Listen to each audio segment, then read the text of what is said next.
Thank you very much. And welcome everyone to our talk here. Yeah, we thought one Sebastian on stage is nice, but having two Sebastians is even better, right? So we just share the talk here. As just mentioned, our track is about overcoming complexity with developer portals. And just that you know what you're going to expect here in a second, if the technique works. Yes, it does. So we are going to do a short intro about ourselves and activizing you a bit and getting to know our audience. Afterwards, we jump into the challenges. So I give you a bit of a context of our business domain that we are working in and like the complexity part that we faced. And then we are actually jumping into the solution mode, talking about developer portals as the main part of the presentation. At the end, a classical QA. So yeah, let's directly jump into it as we only have 45 minutes. Short intro about ourselves. So Sebastian Eggers, that's my name. I'm leading the technology department here within E.ON, talking about future energy home. I've got an engineering background, done a lot of architecture, and have been in different leadership-oriented roles, but always dealing with software development in my recent years. So I'm with E.ON since 2010, roughly, so quite some years, and happy to be here and have brought my colleague Sebi. That's short for Sebastian, you probably know, so that would be useful to distinguish between ourselves. I'm an engineering lead in E.ON, working on the same product with Sebastian Eggers, Future Energy Home. And we're also building a developer portal, part of that product, and I have the role of a technical product owner for that specific product. Also having an engineering background. So that's about us, but we'd also like to get to know you a bit, understand our audience and who we are talking to. So we prepared a quick slide though, and please, if you move to the next slide, this is just like an intro. Until that loads, you can and should prepare your phones. I know it also works with raising hands, but it's cooler if we see the actual responses on the screen. And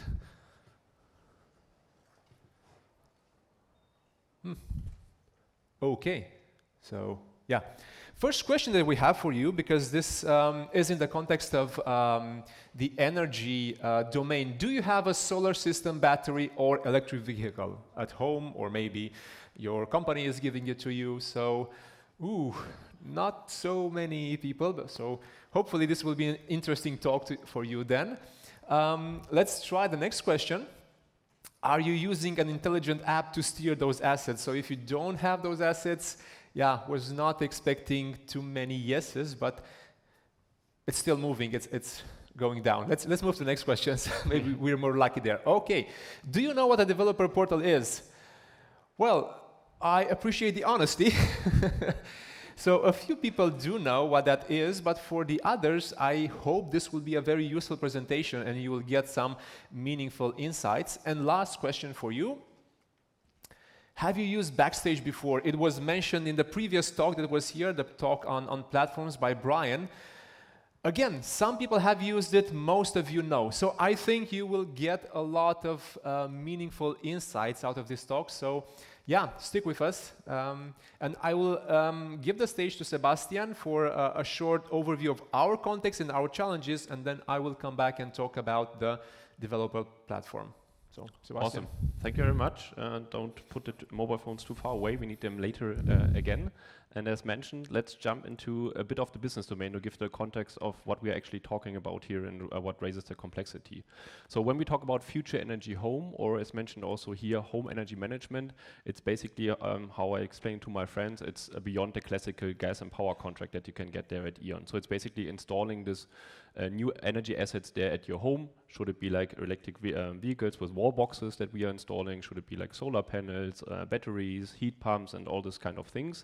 And of course, as a customer, you want to have the opportunity to intelligently steer them, right? And that's basically what we are offering here from an IT perspective or digital perspective with our platform. And we are deep diving in that a bit for the next few seconds. So that's our product offer. It's called E.ON Home. It's based on our Future Energy Home FEH IT platform. and it's basically like a web app and a mobile app that you can use to steer those kind of assets. We've got also an admin portal that is relevant also later in the presentation then, where you could, as a business user, upload some customer data, for example. You could see some reportings there and all this kind of business operations that you need to do in the background. It's designed like a white label solution for the customer, so we are live in 7 countries and rolling out in more countries as well. And we are currently working with roughly 16 teams for that Future Energy Home platform and on that application. To grasp it a bit better, what it is, yes, we are all engineers, so we have got the dark mode and the white mode here, as you can see. So just the first 2 screenshots here for dark mode. It's not that good seeable, but I'll explain it. So usually we would see here like the solar generation and the self-sufficiency of the household and the battery level, and also, of course, the historic consumption that you would have there, what is generated there from solar energy, what is your battery storage, and that kind of things. You could control your heating radiators, like the temperature in the bathroom and so on. And especially what's getting more and more traction there is all everything around electric vehicles. So if you've got electric vehicle, you would see your status of the electric vehicle. You would have different charging modes. For example, you would have solar charging, so that we charge your car only if enough solar energy is coming in, for example. Or you would have the possibility to have like a dynamic price charging. So if you don't have like a flat tariff of paying, I don't know, 30 cents for a kilowatt hour, but like a dynamic tariff that is based on the energy markets, then we would schedule for you like the intelligent charging, meaning we would seek, okay, you want to depart with your car tomorrow with 80% of your battery level of the car at 7 o'clock in the morning, and then we would look for you when are the prices low, and then actually start with our app and our platform that kind of charging session. So that's just a glimpse on what the product is about and to give you a better understanding of the context. Now deep diving a bit about the complexity. So if we just look like 1 year back roughly, where we started there is with like around 50 people working on that Future Energy Home platform. And now, like 1 year later, it's 150 plus people and 16 teams as just mentioned. So quite a scaling that we did in there. Furthermore, it was really that for now, or for like back in the past, it was that we had that mobile app and web application and that admin portal that we owned as a team ourselves, and that was like the main consumer for this kind of functionalities that we had. But I will also depict that in our architecture. Then on the next slide, what we now opened up for is like an API approach, so that it's not only our front end, but basically also third-party consumers could connect to our APIs. We had like 88 repositories there 1 year back, and now it escalated to over 180 repositories, as we are kind of cloud native on AWS, using a lot of serverless functions, DynamoDBs, and all this kind of microservice thingies certainly. And that's why it also like was kind of necessary to spin up more repositories and keep the things there sorted in that direction. And we started with like 1 year back with 1 AWS account, meaning of course we've got staging there. It's actually 3 concrete AWS accounts, but just to keep it simple, like 1 domain and 1 AWS account. And as we've grown the teams, talking about domain-driven design, we've managed to like set up 5 AWS accounts, which are like then 15 in total that we kind of need to manage there. And they are all kind of sorted in direction of a domain where multiple teams are actually working in to keep it separated in the FAHIT platform. So what we did there as an undertaking was basically like the transformation from more like a single offered product that we are having towards a platform. And that of course increased the complexity. And just to put it like on an architecture picture roughly, as we're here mainly around engineers, so we've got a classical front-end layer over here, meaning we've got like the home web app, then we've got the mobile app and the admin portal as mentioned, and that one has connected to like 1 AWS account, which was like our Eon Home backend, and in there you would find all those kind of Lambda functions, DynamoDBs, everything is infrastructure as code with CloudFormation CDK and that kind of things.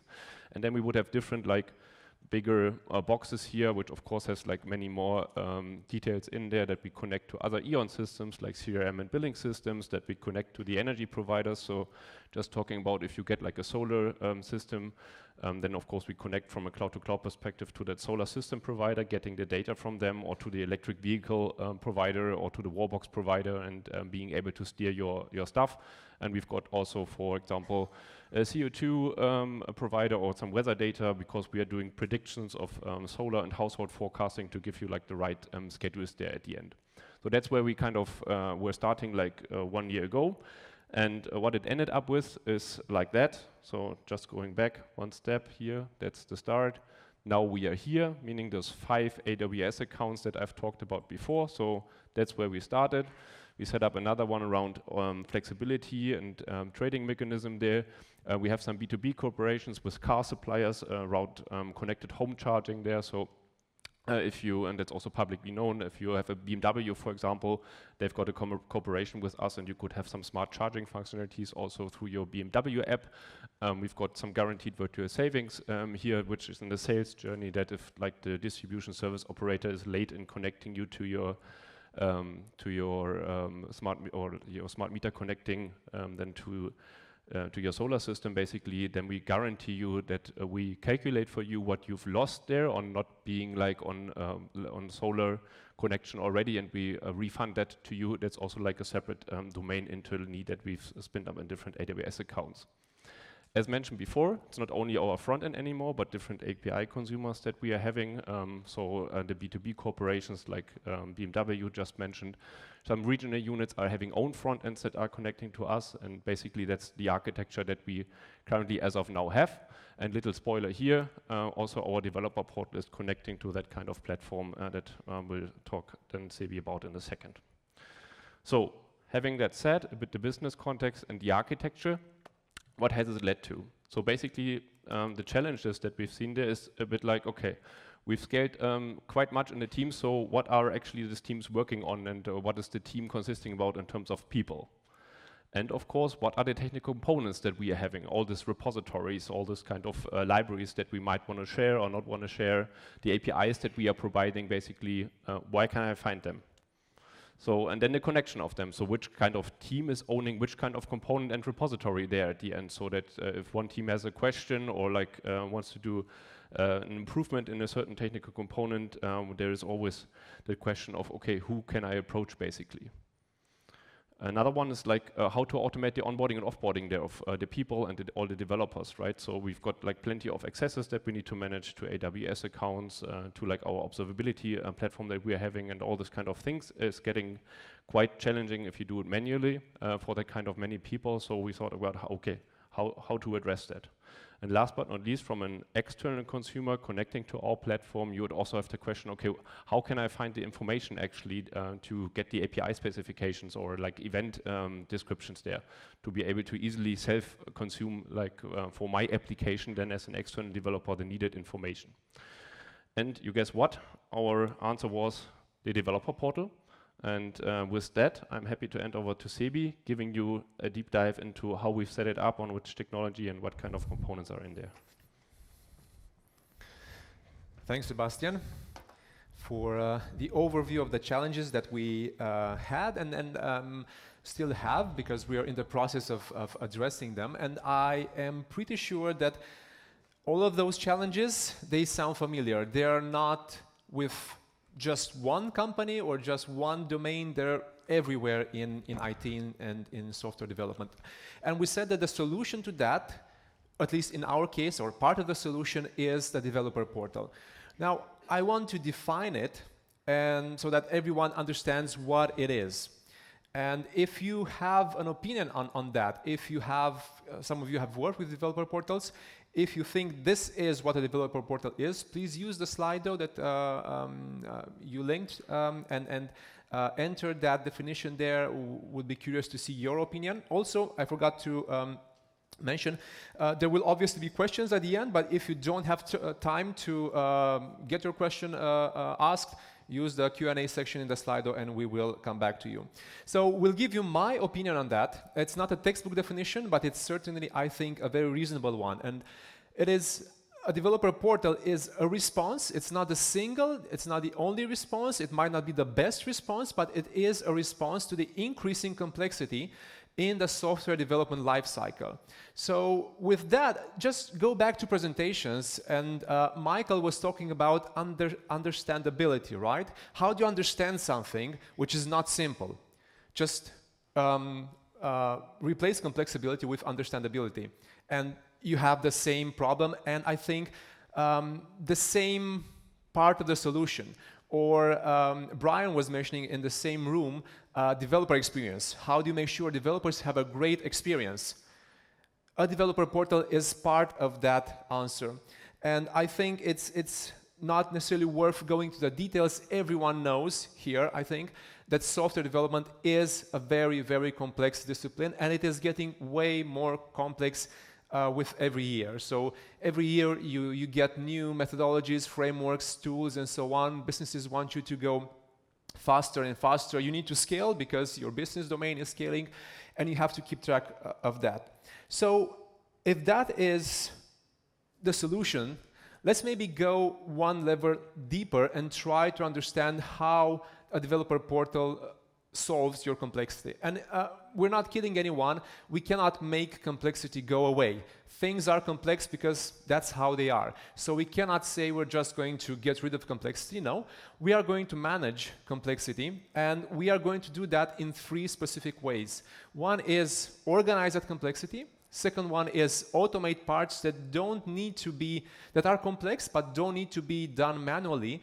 And third, report on that complexity, because once you have it reported in a nice and correct level of abstraction, all of a sudden it becomes simpler to grasp and to understand. And for each of these 3 ways in which a developer portal deals with complexity, I would like to give like 2 examples on how it helps you deal with complexity. So, organizing. This is a screenshot of our developer portal, and maybe you recall the slide is similar to what Brian showed. This is the catalog that we have, and you're probably not going to see everything, but we have here components. So these are all of our components with their names. Now a component is just a repository, right? A Git repository, it can be a service, it can be a website, a library, a pipeline, everything. Now the interesting stuff is you have a lot of metadata here, but the most important 2 columns, I think, are the first one, which is system, and which says, okay, this small component, this service, this library, actually belongs to a broader system. So it's one little piece of a bigger entity. So all of a sudden you have some relationships between your different technical, let's call them assets or technical entities. Second column is the owner. So you have this library, you have this service, it belongs to something, but who's owning it? Who's responsible for it? So again, once you've organized everything in your developer portal, you have a clear relationship between your technical entities and even other entities like teams or individuals who might be owning something, who might be responsible for something. And this list of metadata is customizable, so you can add all sorts of metadata to such a list. Let me give you an example. Say you have a component that is part of a very important system, and you can add security metadata or quality metadata. And you can see maybe in the developer portal that this specific component, this library, is insecure. It has like 10, 20 vulnerabilities. You can easily tell your business, hey, this is actually impacting one of your systems, one of your features. Do you really want to deploy that tomorrow? Or maybe delay that deadline so that we get a chance to fix vulnerabilities. It's up to you to decide, but you have the information. Second thing, as Sebastian was mentioning, we are organizing teams. So in a large organization that is also scaling and people are coming in and going out, it's really hard to keep track of teams and who's doing what. What we've done was we defined our teams, and they're fully defined. Each individual is part of the developer portal.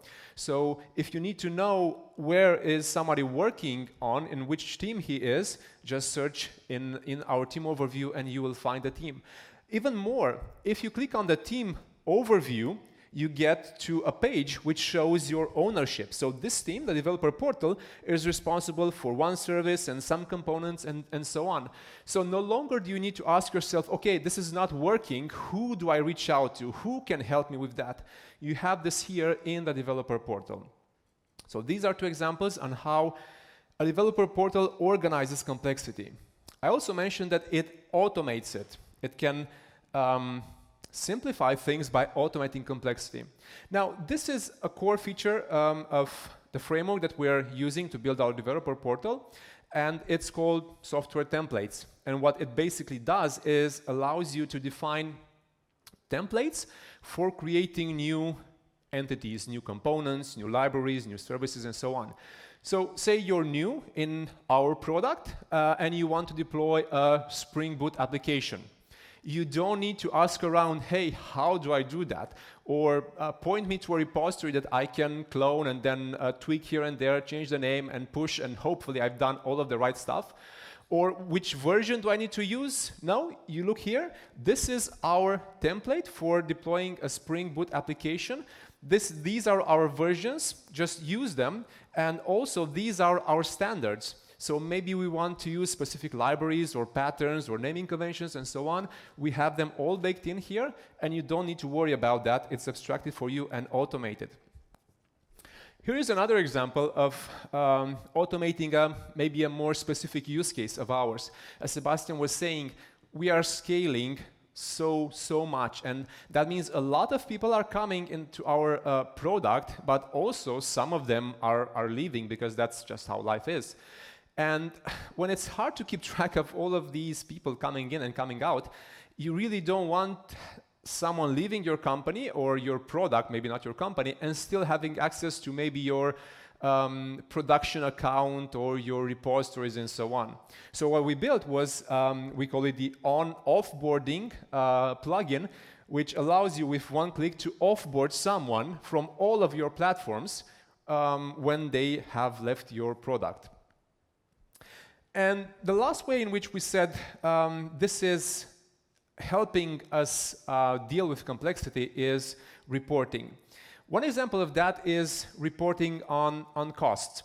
So this is an example of some of our costs in one of our accounts. I think it's for, I'm not sure which service, but anyway, what we've done is we've taken all of our AWS cost data from all sorts of accounts and put it in one central place in the developer portal. And we can also fetch in GCP costs and Azure costs because we're still on those platforms, and we have one central place where we can view these costs. And one thing that is underlying all of the other features that I've showed so far is fine-based access control, which we have for most of our features, including this one. So money is always a sensitive thing. You might not always want to be fully transparent with that. So that is why, for example, this is viewed only by the people that need to see this information. Not everyone is allowed to see what we're spending because, again, there are some topics that are sensitive. And it's really great to have this in one central place. And we've actually even given this, this link and this access to our financial department, and everyone's super happy that they have access to information that otherwise they were supposed to reach out to maybe Sebastian or some other lead. Hey, how much are we spending? Please tell me. And they would just have to trust that data. Now they can see it here live. And the last thing that we're reporting on, again, we are engineers, right? So we want to make sure that things are not just nice in a PowerPoint presentation, but actually bringing value. If we're building a product, we're not building it only to be shiny. We'll build it to bring value. So we're actually reporting on the usage of our own users, and we're trying to see, okay, how many users do we have in the developer portal? How engaged are they? And this graph here shows the engagement of our users. I have to admit it's not a spectacular increase, but you will see it's a slow and steady increase. So more and more of our users are logging in and using the features of our developer portal, and the trend is positive. Okay, so that's what a developer portal is and how it helps us deal with complexity. Now, I want to say a few words about how we built our developer portal. And the answer to that is simple. We built it the same way as Spotify did. and that is by leveraging Backstage. Now, a while ago, a few years ago, Spotify, the big music company, was in the same kind of situation that FEH, Future Energy Home, was in. It was scaling a lot, it was growing a lot, new domains, new business, new people coming in, and they really wanted to grow and scale and do things faster, but they saw that complexity was their enemy, and it was actually making them slow down, sometimes to a halt even. So they built Backstage, which is not a developer portal, although you might be tricked into thinking that. It's more of a framework for building developer portals. And maybe we'll have more time to discuss this on the Q&A. It's a big difference between a full-fledged product and a framework to build that product. And in 2020, they've open sourced this framework, and they've donated it to the Cloud Native Computing Foundation.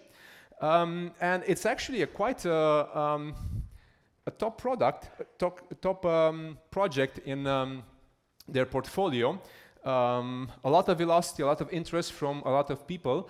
So it shows it has a lot of traction. It has more than 200 open source curated plugins, and this is again important because most of the functionality in Backstage is plugin based. Backstage itself is just a framework. It doesn't do a lot of things. What it does well is provide an architecture that can allow plugins to reuse the functionality that other plugins have. Maybe I will detail that a bit later. And there are many more open source plugins, not necessarily curated, and a helpful community. Just last week, one of our developers had tricky problem to solve, and he got a lot of help from the Backstage community. Now, this is probably the most technical slide, and would like to spend some time here because it emphasizes that very, very extendable architecture. So this is the Backstage backend system architecture. So what you have at the top is what you expect, like the Backstage backend or backends. This is your Backstage main application that you install. It's not doing a lot of things. There's not a lot of functionality in it. It just wires all of these other things together. Now, the backends provide services. These are very, very modular components that you can use to do all sorts of rudimentary things like read a configuration file, write to a log, interact with a database, and so on. The key, as I was explaining, are plugins. So plugins you install in your backend, and plugins are working like, you can view them as microservices that are completely independent of each other. They expose, let's say, interfaces, not APIs, but interfaces. And there are basically three main types of plugins. You have the default plugin, like the catalog that I showed, that's a default plugin. The search, that's a default plugin. You have off-the-shelf plugins. The cost plugin is something that we are using off-the-shelf. And then you have custom-owned plugins, like the theme overview plugin that I showed. Now, I think the most important thing in this diagram is what's here. So plugins provide extension points. That means you don't need to use the plugin only as it is now. You can extend it. Say, for example, you are looking at a search plugin, which is a default plugin, and by default, it can only search in the catalog or other default plugins and functionality from the backend. But what if you would like to use that same search plugin to search through your themes? And that would be a custom plugin, right? Or through your costs, and that would be an off-the-shelf plugin. Now, you use extension points. The search plugin provides an extension point that is then used by you. You write modules so that your search plugin can now search throughout all of the other plugins that you're interested in. And this maybe might not sound like much at first, but it's actually a very, very extensible architecture, and it allows you to build all sorts of functionality on top of what others have already built. So we're making great use of this. And at this point, we actually want to show you what we've built, and hopefully this will allow you to have a better understanding of what this is and how it works, and maybe also like convince you to maybe start your own. So this is our landing page. Nothing fancy to see here, just a bit of links. The most important part, is this visible for everyone? I hope it is. Okay. As mentioned, the most important part of the developer portal is your catalog. It is where you put all of your things and you organize them, you catalog them, right? And there are all sorts of, I wouldn't say types of entities, it's actually kinds of entities. That's a little implementation detail. So you have systems, APIs, users, versioned APIs. This is a custom kind that we built ourselves. So everything is in here. And you now look at our systems. This is an abstraction that we built over our systems.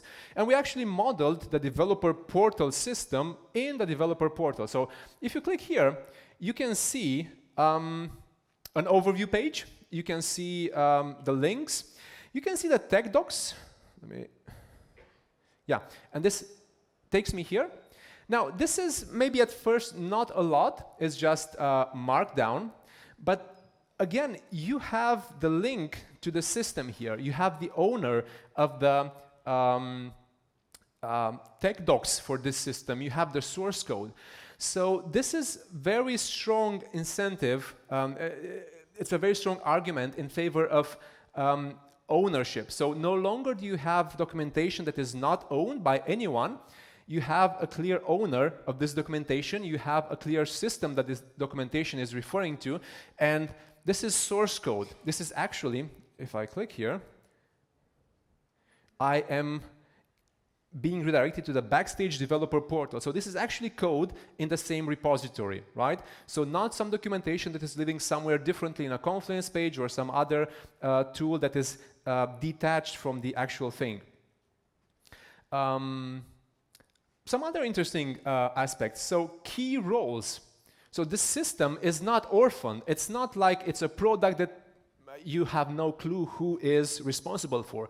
You have an engineering lead here and you have a solution architect that you can talk to. And if you click on this, then you get to the actual overview page of that specific person. You can see, okay, so he's an engineer lead, he's part of a core platform team, he's part of a developer portal team, he's responsible of a few systems and services. So all of a sudden you have a graph that is also displayed here for this specific system, but a graph that spans systems and people and teams and every other type of custom entity that you can think of that is really useful in understanding what this is all about. One of the entities that are, I think, the most used at this point for us are the APIs. And our customers, both internal and external, are reaching out to the developer portal to understand how they can use our APIs.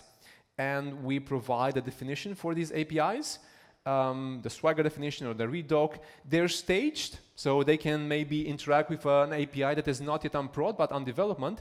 So this is very powerful. Now, at this point, let's maybe jump a bit further. And I mentioned that you would want maybe to automate some things in the developer portal. Maybe you're new and you want to create something quickly. And maybe you want to work on a Lambda function. So you don't need to copy that or do anything about that. You just use this template. Let's provide a nice name here. Okay.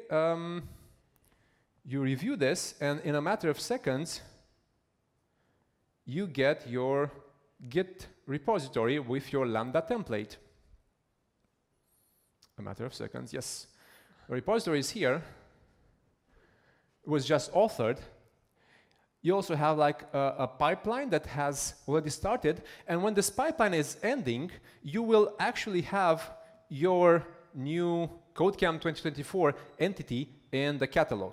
So hopefully I will not forget, I will move on, and by the time I finish this demo, I think the pipeline will be done, and we can have a look at the newly created entity.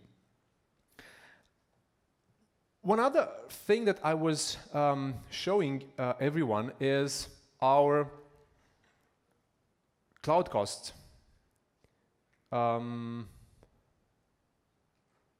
Yeah, so we have different environments here, different AWS accounts, and all of the information is here. It is filterable. You can play around with it, look for different services or categories. And this might not be a lot. I mean, there are other tools that are doing this, but one of the interesting things that you can do with this, because you have full control over it, and because the developer portal is acting like a hub for everything developer related, is you can maybe use tags in your infrastructure to tag specific resources that are supporting one of your features. I'm not sure if Sebastian mentioned we have a feature, it's called smart charging. Right? I'm not going to get into detail of that. We could use tags to filter all of the AWS resources that are supporting that feature and understand, okay, how much is that feature costing us in terms of AWS cost?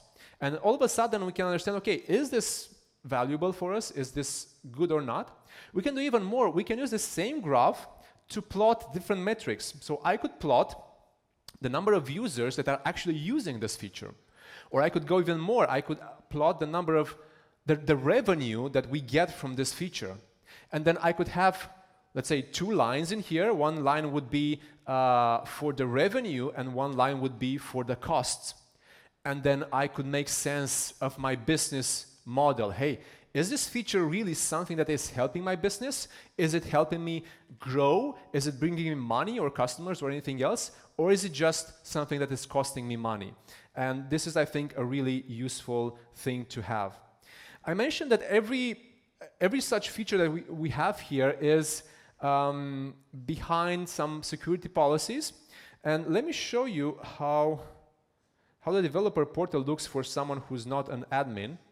This is the default view that you get. So you have the same landing page and you see a lot of things in the catalog, the APIs, but you don't see, for example, the API definition. Because by default, you don't need to see that.